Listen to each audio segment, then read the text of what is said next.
What's going on, trainers? Today we got going to talk about you guys' favorite thing, the XP cap. I'm going to show you the absolute fastest way to hit your daily XP ceiling in under just 20 minutes, and then we're going to have a serious talk about this cap and why it's actually the best thing to happen to the game.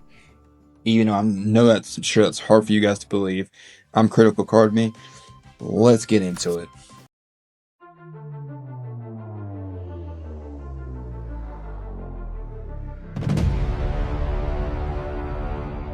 So the first thing we're going to take a look at the Battle Cafe. The Battle Cafe is probably one of the first systems you get introduced to into the game, and it's very simple.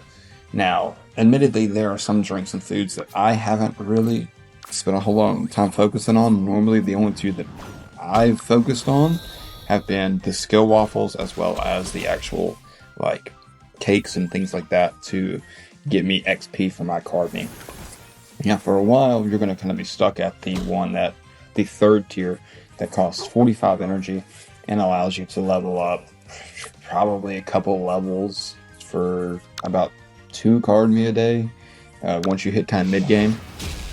But what I'll tell you, especially early on, is definitely abuse this system. There will be tons of events, battle passes, events, side quests, things that are going to get other vendors, things that are going to get you more tickets for the Battle Cafe daily and weekly. The Trainer Association is a good one. You can buy 3 things of medium Battle Cafe tickets from them every week.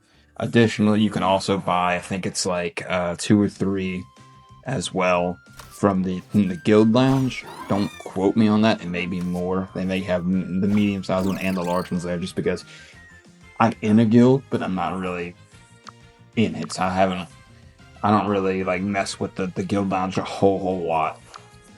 What I found mostly is you get those tickets from events and request rewards and things like that.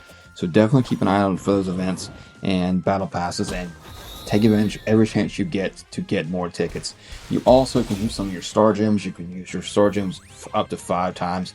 It's going to give you, I think, 30 per time you use star gems. It's going to cost you 60 star gems. So you can use 300 star gems a day on it. So take advantage of that as well. So throw in a little bit of numbers at you. You're going to find as you come into the mid game, because I right now I'm at the late mid game to kind of the early end game, and I'm almost done with Island 3. I'm about to challenge the Island 3 gym, and then put me on Homestar Island, the 4th island. And what I found is that once I was kind of like on the second half of the second island, and definitely here on this third island, you kind of hit like a wall. It feels like a wall you run into because you're progressing pretty good, leveling's coming pretty easy in the early game, but you kind of grind in these tier 3 battle cafes, and I think my math averaged out to about 120 to 140-ish slices of like medium-sized cake for my Kardmi.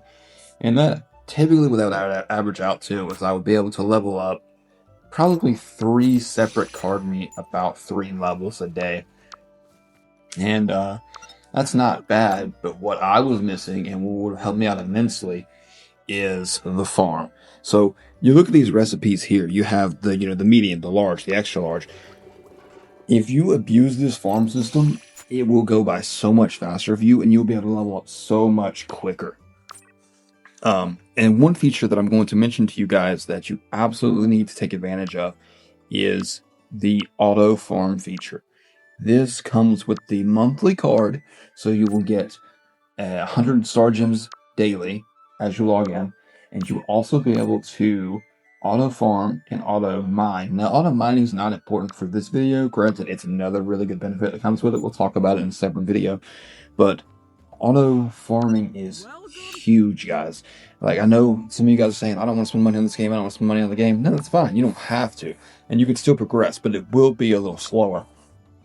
So, with the new system of the farm works, all you have to do is farm. The more crops you harvest, you kind of gain XP for your farm and level up your farm that way. It's a great system.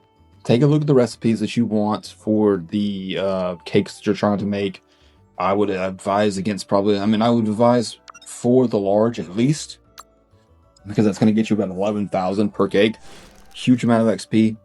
Definitely take advantage of that. And what is great about this is it's completely passive. You can let this build up all day, and for multiple days actually, if you wanted to.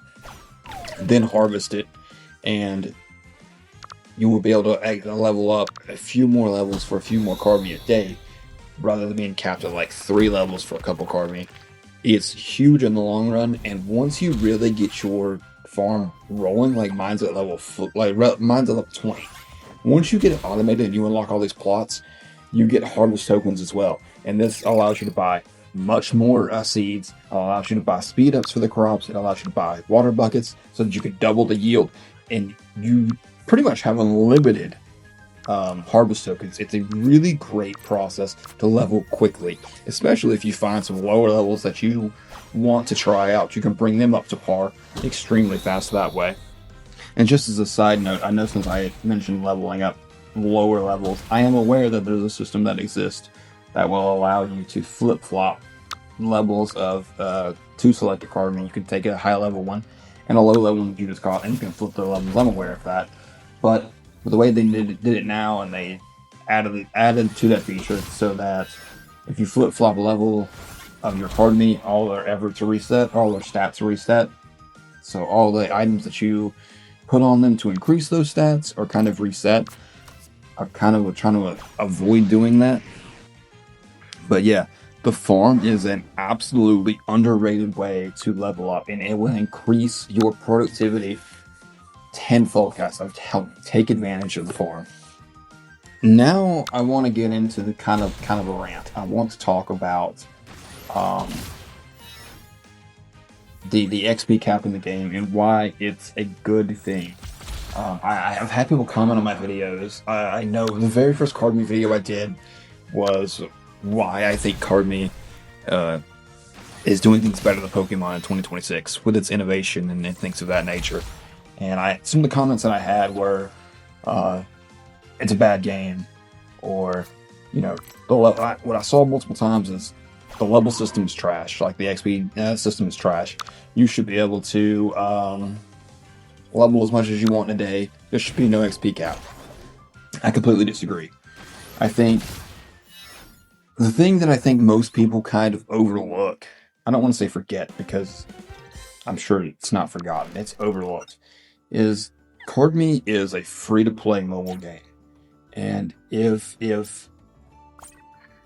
7 Pirates gave you the keys to the kingdom and they said, you guys go hog wild, I want you to be honest, how many of you would, be level 100 Kardmi in 48 hours? You'd steamroll the gyms.